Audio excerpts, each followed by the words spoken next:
Gracias. Perfecto. Bueno, les recuerdo, mi nombre es Gina Donado, yo soy enfermera. Tengo muchos años de experiencia, estuve trabajando en unidades de cuidado intensivo, en áreas de hospitalización, en urgencias, en cirugía. Ya he estado en diferentes áreas como la asistencial, en docencia, en investigación y también dentro de este proceso, desde hace 15 años tengo mi empresa que se llama GD Cuidarte. En ese orden de ideas, pues he decidido compartir toda esta información, como les he dicho desde el inicio, es una información que es sugerida, es una información que obviamente como estamos en este aprendizaje en el día a día del COVID, no es una información final porque todavía estamos aprendiendo del proceso. Iniciemos. Entonces ya sabemos que el tema está relacionado con el COVID-19 y más sobre ese proceso de enfermería que nosotros debemos empezar a implementar. Recordemos que esta fue la diapositiva que utilizamos la semana pasada y donde hablamos sobre las generalidades, hablamos sobre la valoración, aunque en este instante continuamos con la valoración, signos, síntomas, el diagnóstico de enfermería propiamente dicho, la planeación, la ejecución, la evaluación y ya al final, porque vamos a intentar realizar 5 sesiones, aunque sabemos que el tema es muy amplio. ¿Listo? Entonces, sin más preámbulos, esta también fue una de las diapositivas del lunes, donde identificamos que era un signo y que era un síntoma.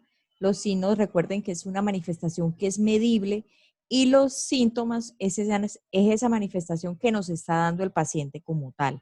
Él dice qué es lo que percibe, cómo lo percibe y nosotros lo que hacemos es determinar las características que tiene la sintomatología. Por eso el COVID tiene dentro de sus características mayor sintomatología y los signos pues irán midiendo de acuerdo a la presencia. Hoy lo que vamos a realizar es el manejo en el área de hospitalización. Luego iremos migrando a ese paciente hacia la unidad de cuidado intensivo. Por eso desde el inicio les informaba que íbamos a empezar desde lo general para ir poco a poco hacia lo particular. Entonces, el día de hoy vamos a hablar sobre el manejo en hospitalización de ese paciente adulto que vimos la semana pasada, el lunes, la valoración inicial, las consideraciones de ingreso al servicio de hospitalización. Igualmente, esta serie de actividades que vamos a ejecutar hacen parte de todo el proceso de cuidado independientemente del área donde se encuentre el paciente.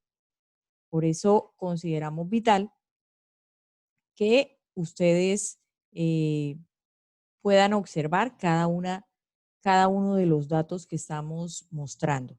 Por ejemplo, en esta diapositiva podemos encontrar los niveles de gravedad de la patología como tal. Esta información hace parte del manejo que se está realizando en España con los pacientes COVID-19. Entonces, este nivel de gravedad, de acuerdo a la complicación respiratoria, nos muestra una enfermedad no complicada cuya descripción es cursa con síntomas locales en vías respiratorias altas y puede cursar con sintomatología inesperada.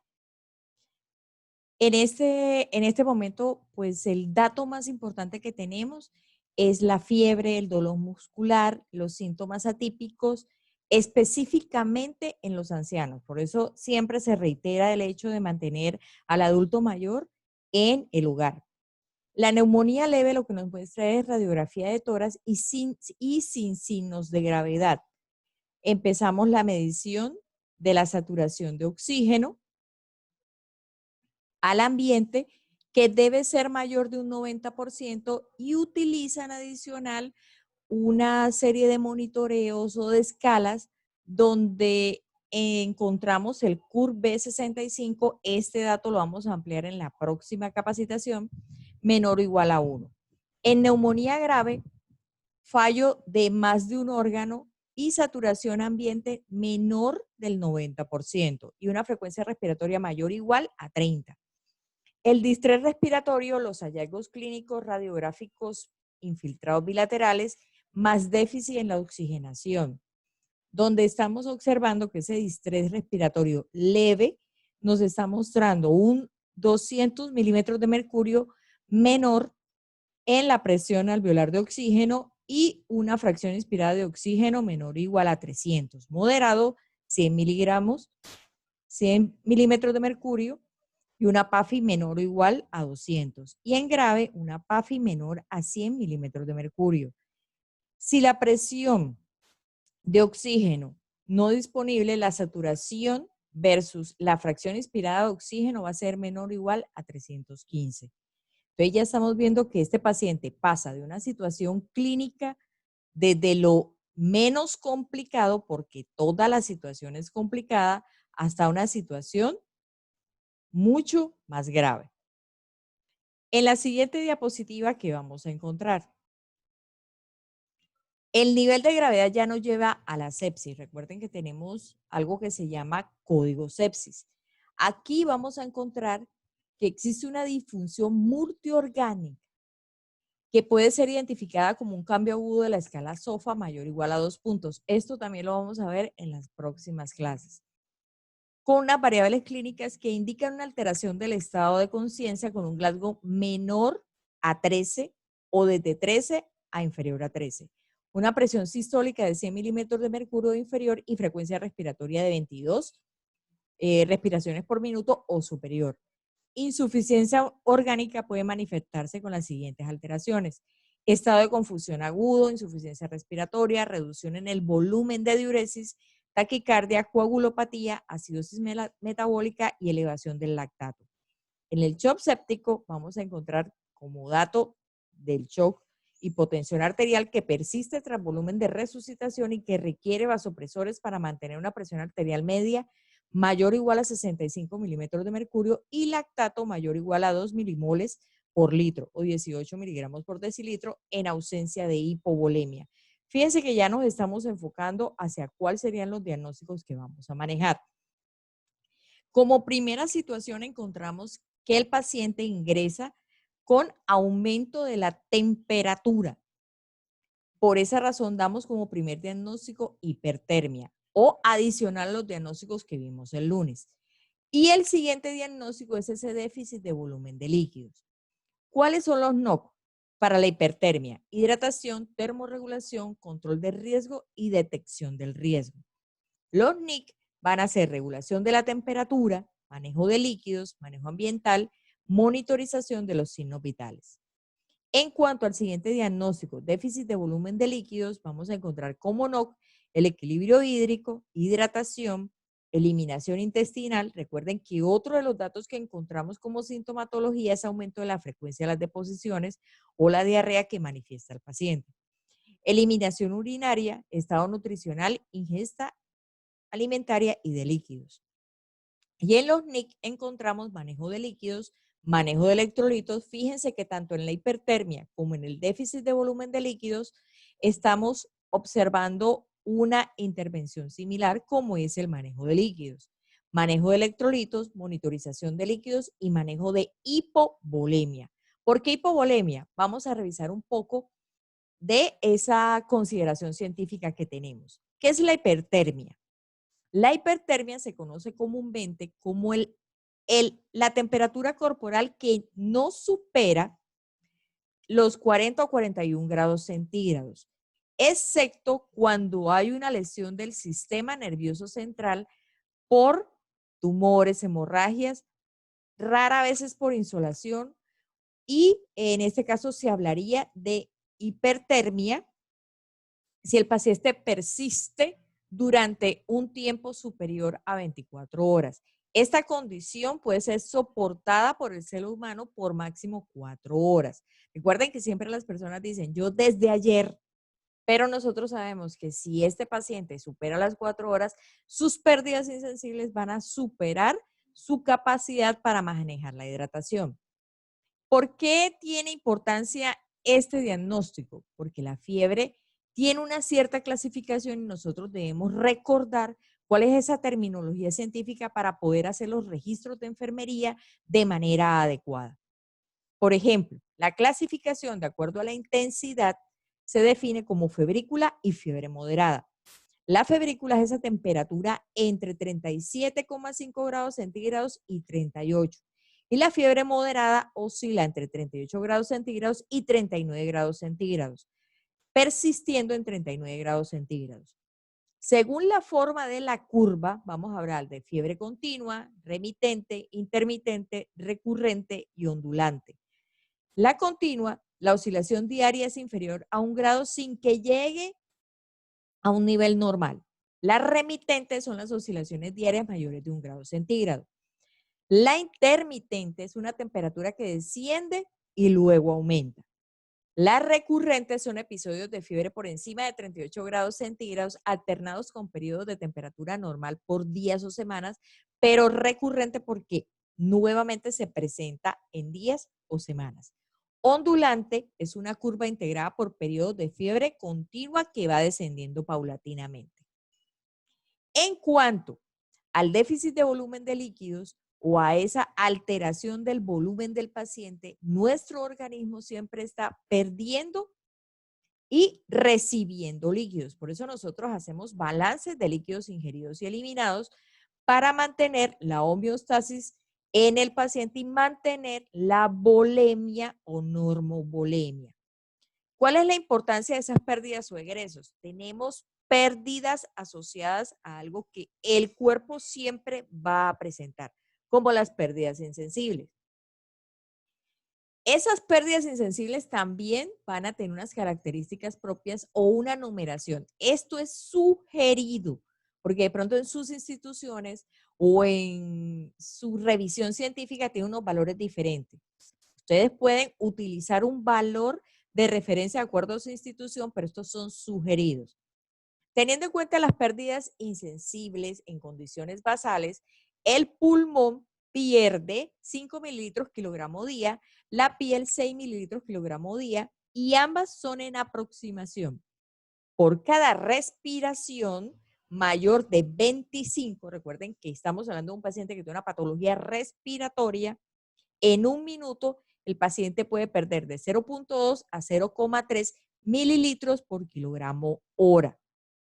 En cuanto a las pérdidas insensibles en condiciones anormales, hablando nuevamente de la temperatura, porque estamos utilizando dos situaciones que se repiten en el paciente y que lo pueden llevar a una condición más grave, es que por cada grado de temperatura mayor de 38 grados centígrados, el paciente va a perder de 0,2 a 0,3 mililitros por kilogramo hora, que es similar a la pérdida por respiraciones o frecuencia respiratoria mayor a 25 respiraciones por minuto.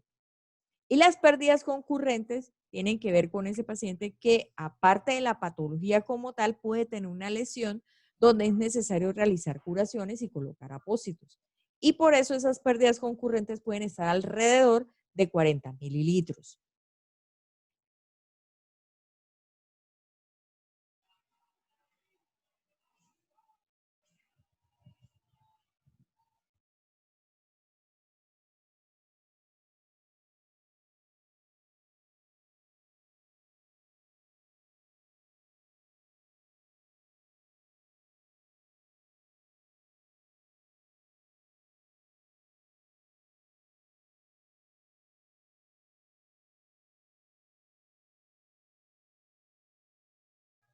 Esta diapositiva que ustedes están observando aquí nos muestra las pérdidas insensibles y no solamente las pérdidas como tal, sino los electrolitos que estamos perdiendo en cada una de esas situaciones que estamos combinando. ¿Qué estamos hablando? De la hipertermia y de esa frecuencia respiratoria y de esas pérdidas o ese balance hidroelectrolítico que tenemos. Por eso vemos que en temperaturas de 38 grados centígrados con sudoración evidente, o en todos los casos que están observando, siempre va a haber pérdida de electrolitos, sodio, cloro y potasio. Por eso a estos pacientes es necesario tomarle muestras de laboratorios y de química sanguínea y de los electrolitos. ¿Qué otro dato importante debemos tener en cuenta?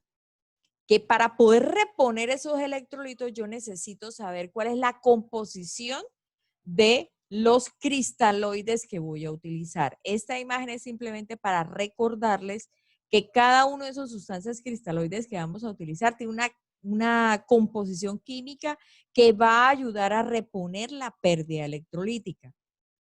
También esta imagen lo que nos está mostrando es que las soluciones tienen unas características por tonicidad con el plasma. Por eso sabemos que hay unas soluciones que son hipertónicas, isotónicas e hipotónicas. Las hipertónicas es porque su osmolaridad es superior a la de los líquidos corporales y ejerce una mayor presión osmótica que el líquido extracelular. La isotónica es igual al plasma y la hipotónica es inferior a la de los líquidos corporales. Estas diapositivas son más para recordar la bioquímica que hace parte de esa situación en especial. Retomando la información de ese volumen, sabemos que tenemos que hacer todos los días un balance de líquidos ingeridos y un balance de líquidos eliminados que nos va a dar un balance diario. Este es un ejemplo. El paciente ingresa o a su cuerpo ingresa agua, alimentos, oxidación, queda un total de 2000 y egresa orina, las pérdidas insensibles por su transpiración, su respiración propiamente dicha y las heces y da un valor de 2000. ¿Qué nos muestra esta diapositiva? Que realmente el balance debería ser cero, pero sabemos que no va a ser cero, pero si se inclina más hacia lo negativo es grave para el paciente y si se inclina hacia lo positivo también es grave para el paciente. Retomando los diagnósticos de enfermería, ya vamos a destacar cuáles son esas intervenciones que nos van a ayudar a mejorar la condición clínica del paciente. Empecemos con la hipertermia. ¿El objetivo cuál es? Mantener la hidratación del paciente, la termorregulación, mantener y controlar los riesgos. No es que no lo tenga, sino que sí lo tiene y nosotros ya detectamos cuál fue ese riesgo. En cuanto a la monitorización de signos vitales, que es la primera intervención, ustedes deben, por favor, controlar, observar y registrar periódicamente la presión sanguínea, el pulso, la temperatura, la frecuencia respiratoria, esas características de la respiración y la oximetría de pulso. Los signos y síntomas de hipotermia e hipertermia, porque la hipotermia ya es un indicador de una situación donde el cuerpo no está tomando esos sistemas de defensa de manera adecuada y se está exponiendo a un riesgo mayor porque ya no tiene con qué más defenderse. Si se producen esquemas respiratorios anormales como respiraciones biop, Kussmaul, apneusis o cualquier otra respiración que me esté mostrando características que no hacen parte de la respiración como la conocemos, una expiración de 1 segundo con una expiración de 2 segundos y nuevamente reinicia el proceso. Si no es así, debe llamar mi atención y si tengo dudas sobre cuál es la acción que debo ejecutar, voy al equipo de enfermería para informar la situación y poder generar la acción de cuidado pertinente. El color, la temperatura y la humedad de la piel también hace parte de ese proceso de cuidado, al igual que la identificación de cianosis central y periférica, el llenado capilar, identificar y controlar, observar y registrar causas posibles de los cambios en los signos vitales, comprobar, controlar, observar y registrar periódicamente la precisión de los instrumentos con los que estoy tomando los signos vitales, porque ocasionalmente esos mismos equipos me pueden dar un dato falso. Informar, controlar, observar y registrar oportunamente. Estos son el seguimiento y monitorización basado en esa guía que les había dicho al inicio. Una frecuencia menor a 100, una frecuencia respiratoria menor a 24, una temperatura axilar, aunque ya sabemos que la temperatura no se está tomando directamente, sino a través de dispositivos o con sensores conectados directamente al cuerpo. Una presión arterial sistólica mayor a 90 milímetros de mercurio, saturación mayor de 94 y un nivel de conciencia en estado consciente. En la regulación de la temperatura vamos a monitorizar los signos vitales, comprobar la temperatura en los intervalos indicados, instaurar un dispositivo de monitorización de la temperatura central si es preciso, observar color y temperatura de la piel y ajustar la temperatura del ambiente a las necesidades del paciente. En cuanto al manejo de líquidos, realizar un registro preciso de la ingesta y eliminación. Vigilar el estado de hidratación y las características de la mucosa. Determinar las características del pulso, la presión sanguínea ortoestática. Recuerden que el paciente al levantarse, movilizarse, esa presión puede modificarse y generar una lesión en su organismo.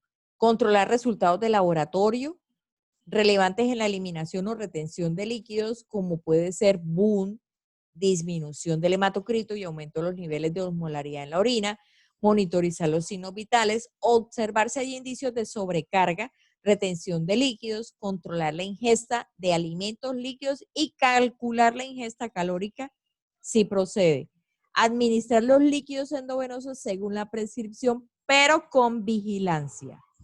Vigilar la respuesta del paciente a la terapia electrolítica dispuesta. En el manejo ambiental debemos garantizar la seguridad del paciente, creando un ambiente seguro, identificando las necesidades del paciente, tanto desde su función física, cognitiva y la historia conductual que tiene el mismo. Disponer de las medidas de seguridad mediante barandillas, camas a baja altura, evitar las exposiciones innecesarias, tanto a la calefacción como al frío. Individualizar las restricciones de las visitas, la rutina diaria. Tenemos que ayudarle a que el paciente se adapte a esa rutina y educar al paciente y a la familia a la situación que se está viviendo en la actualidad y utilizar elementos modernos para que ellos se puedan comunicar o el paciente se pueda comunicar con su familia. En cuanto al déficit de volumen de líquidos, recuerden que tenemos como intervenciones el manejo de líquidos, manejo de electrolitos, monitorización de líquidos y manejo de la hipovolemia. Ya habíamos visto anteriormente la monitorización de los líquidos, el manejo de los líquidos, perdón, y ahora vamos a hablar sobre la monitorización de los líquidos. Identificar posibles factores de riesgo de desequilibrio de líquidos, por ejemplo, hipernatremia, terapia diurética, patologías renales, insuficiencia cardíaca, diaforesis, disfunción hepática, poliuria y diarrea. Vigilar ingresos y egresos. Llevar registro exhaustivo, comprobar niveles de electrolitos en suero y orina si procede. Siempre va a proceder porque ya vimos la razón científica por la cual estamos realizando la actividad. Observar distensión en venas del cuello, si hay crepitación pulmonar, edema periférico y ganancia de peso. Vigilar presión sanguínea, frecuencia cardíaca y estado respiratorio. Observar presión sanguínea ortostática y cambios del ritmo cardíaco si resulta oportuno. Observar acceso venoso del dispositivo si procede. Eso quiere decir que todo el proceso de canalización de la vía tiene que garantizar la seguridad y disminuir los riesgos de infección. Comprobar presencia o ausencia de vértigo al levantarse, teniendo en cuenta todo lo que hemos hablado sobre la hipotensión ortostática.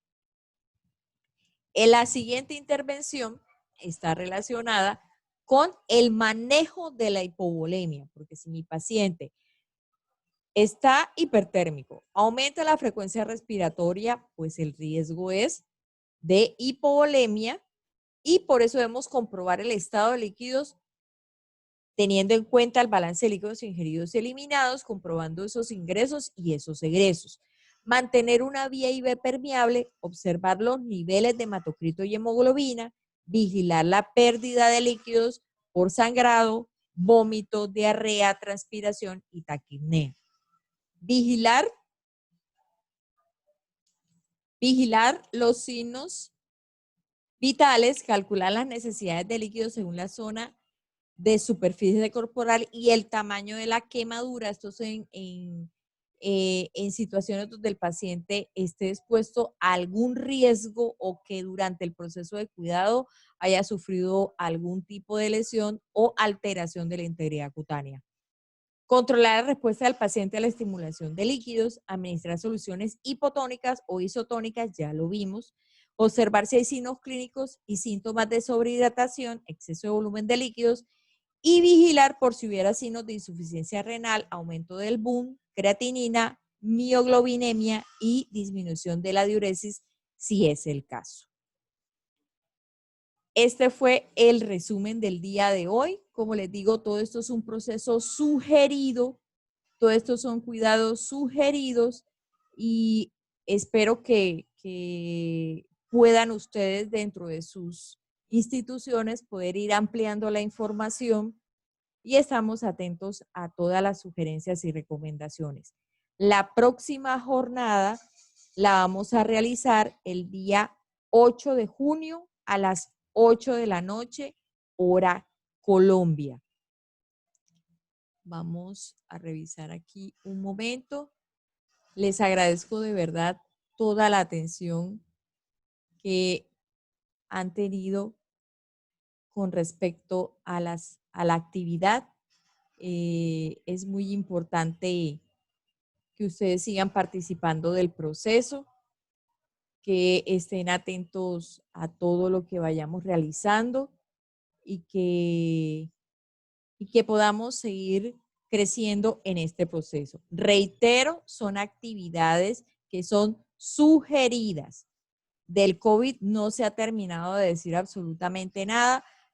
Por esa razón es que siempre insisto en que son actividades sugeridas.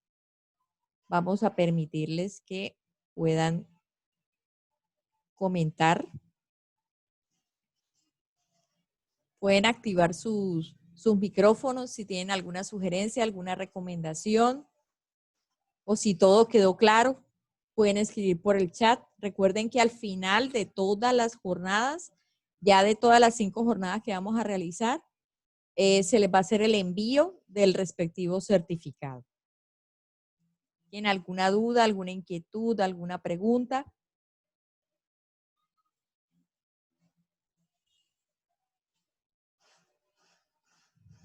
Pueden escribirme por el chat. No, señora. Ay, bueno, gracias. No, señora, claro. Listo. Bueno, entonces, Hola, buenas noches. díganme, los escucho. Tengo una duda. ¿Puede repetir sobre el manejo hipovolémico, por favor? Dime. Que sí, puede repetir sobre el manejo hipovolémico, por favor. En la siguiente clase, nosotros hoy lo que hicimos fue determinar cuáles van a ser las intervenciones. En la siguiente clase les voy a mostrar todos los cálculos matemáticos que existen para poder saber cuál es la cantidad de líquidos que el paciente debe recibir, porque independientemente de si es una orden médica, nosotros debemos conocer que el paciente tiene una capacidad para recibir líquidos. Por ejemplo, lo mínimo que debería recibir un paciente es su peso por un estándar que es 21. Pero decirlo de esa manera es decirlo como muy a la ligera. Por eso la próxima clase o la próxima jornada les voy a mostrar todas las fórmulas matemáticas que hay para que ustedes tengan claro cuál es el dato y que puedan manejarlo y tenerlo dentro de su bibliografía.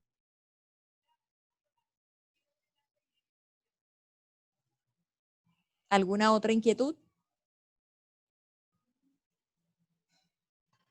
¿Aló? Aló, hola Cristina.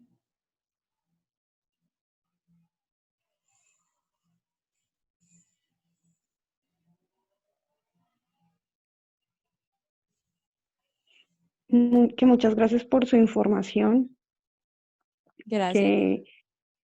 que son cosas que realmente hoy en día nos sirven mucho para tenerlas en cuenta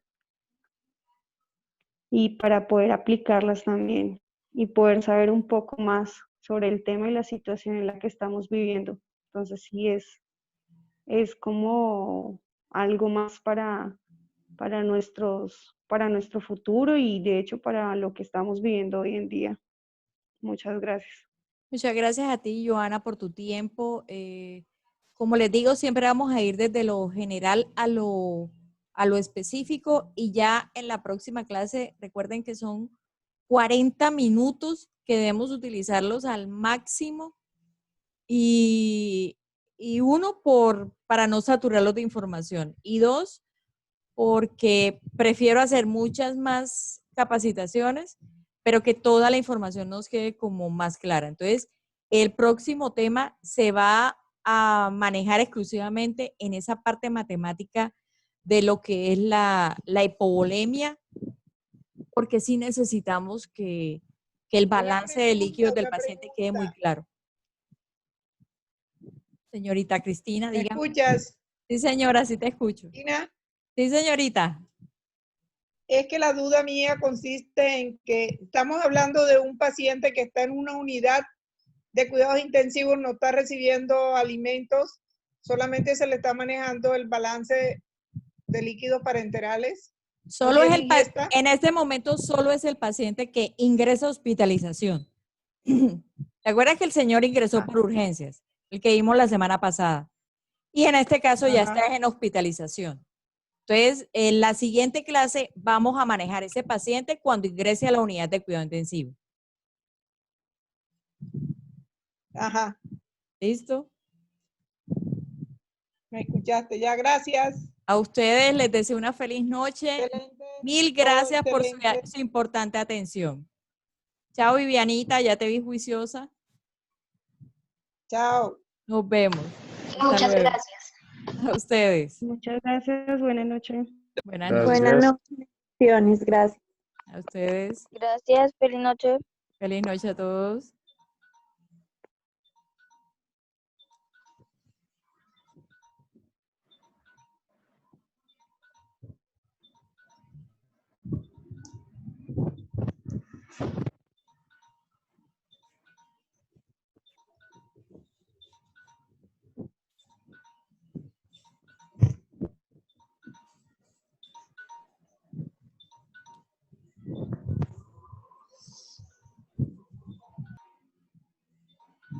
Uh-huh.